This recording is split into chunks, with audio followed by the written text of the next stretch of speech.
Yeah, let's talk about, I'll pull up Exter's pyramid here. There you go. All right. So at the very tip of this is silver.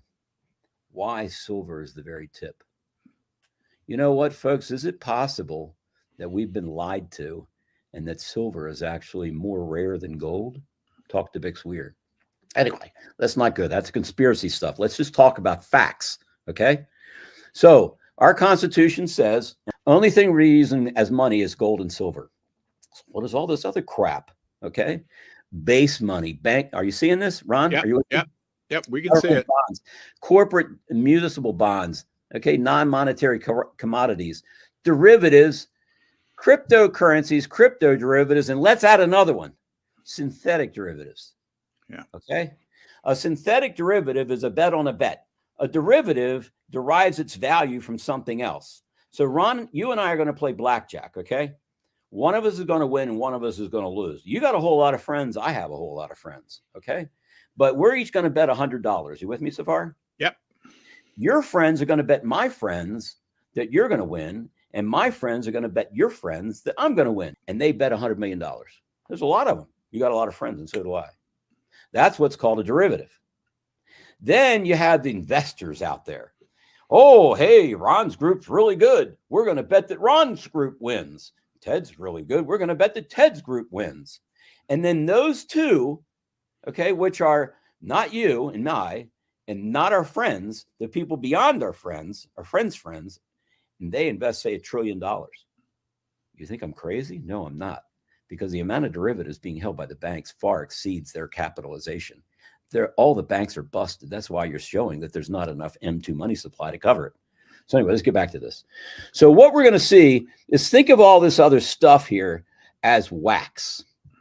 And as this all melts down, it's going to melt down away from what it was and into what it should have been, which is silver and gold. My perspective on the Exter's pyramid, and by the way, John Exter worked for the New York Federal Reserve. He only died like in 2006. So this is from a Federal Reserve member who developed this pyramid and argued in favor of it for years and years.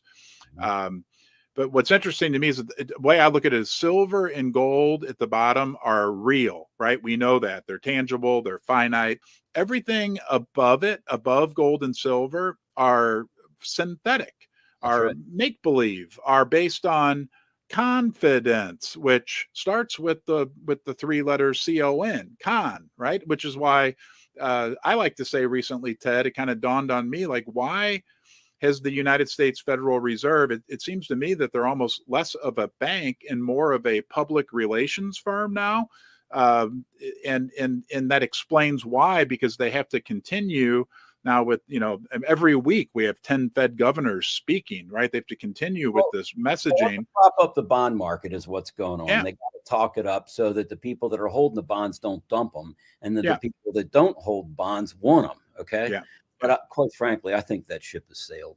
I want to say, if you do want to convert some of your paper that's being infinitely created into real metals, do yourself a favor. Check out Pimbex, Pimbex, Pimbex.com, online bullion dealer. It's where I get my silver.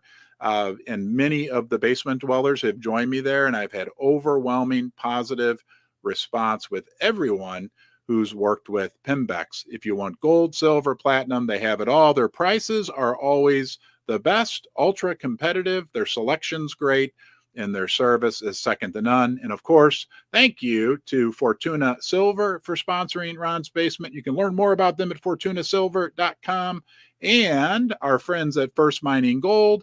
You can learn more about them at firstmininggold.com. When I look at that pyramid, everything's synthetic above gold and silver.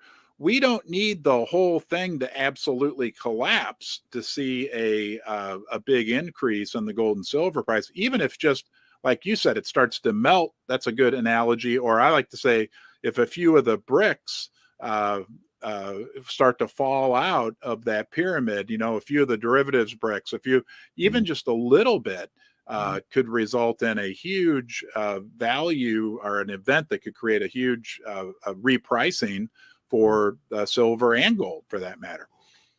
Figuratively, though, can you imagine what the size of gold and silver would be like once these other fake derivatives of the dollar go away and melt down into gold and silver, because purchasing power never goes away. It shifts. Okay. Mm-hmm.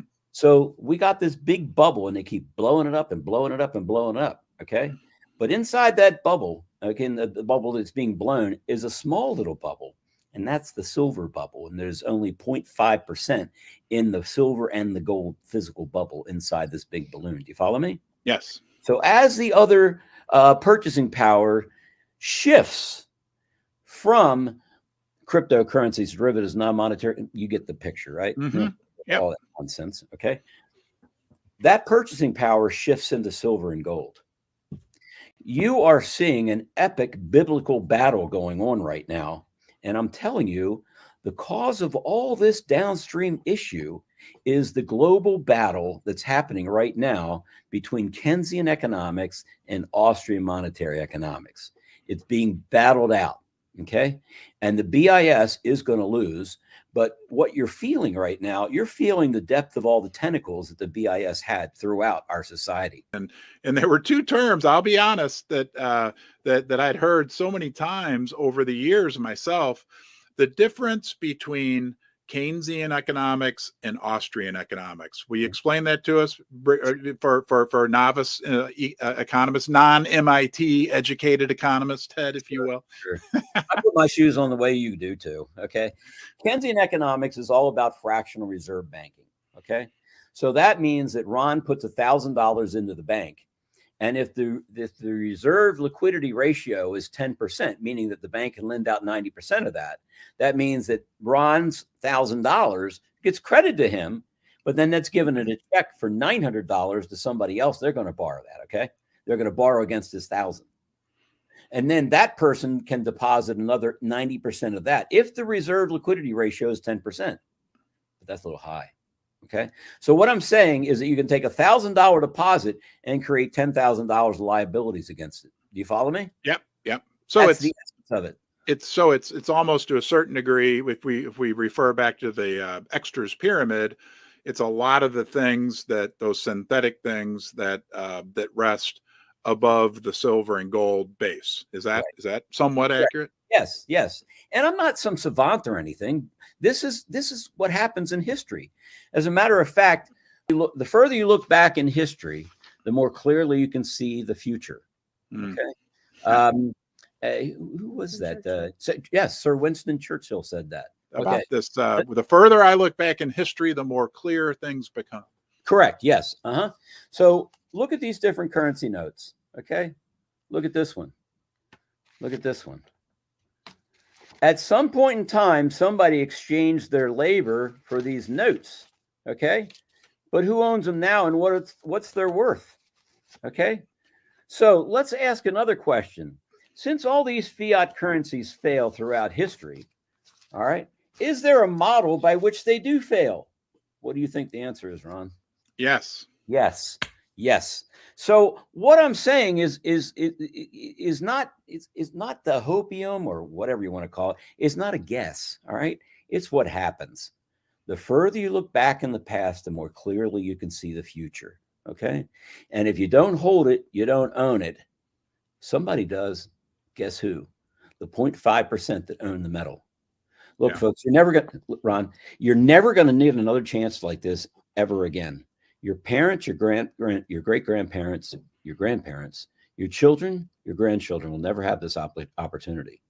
We're seeing a shift back globally from Keynesian economics, fake fiat currency running around the world right now, to asset-backed gold and silver.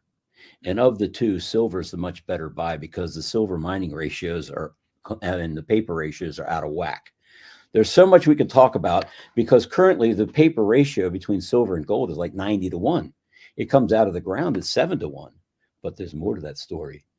Of the 7-1 that comes out of the ground, 60% is taken right off the market and used for consumption. So that would make the inverse of that, or 2.8 units of silver to 1. So if you take an ounce of gold, say at 2,100, just keep the math easy, okay? Mm-hmm. And silver is at 3-1, okay? You should see an ounce of silver selling for $700. Not going to take very many people whatsoever to wake up and wipe out whatever supplies are there. You're going to find the demand for even sterling plate or silver plate to increase as well. They're going to use what's it called, electrolysis, to remove the silver from the substrate. So it's going to get to be that valuable. And you are going to look back and say, oh my gosh, I could have bought an American Silver Eagle for what, $31. Good grief, folks. Can't you? Man, it's money of your country. I really do salute your genuine desire to help people. I know you worked a long time in the financial services industry, and you kind of started to then learn about the value of metal and the value of real money. Thank you so much. Folks, thanks very much. Hope you got something out of it. Let's do it again.